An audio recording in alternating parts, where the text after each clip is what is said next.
We're going to keep this comfy and we're going to keep it quick. Here are the letter sounds. A, ah. Let your reader feel the sound. B, b. C, k. D, d. E, e. F, f. G, g. H, I, J,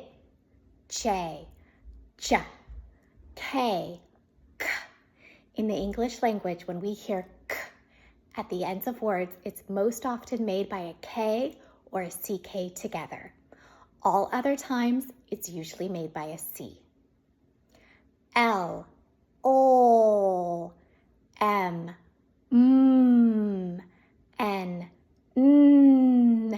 With the N, my tongue touches the roof of my mouth. N, O, ah. P, p. Q, qu. R, S, T, t.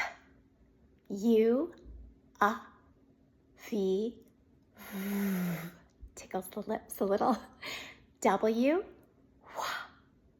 X, like a K and an S together.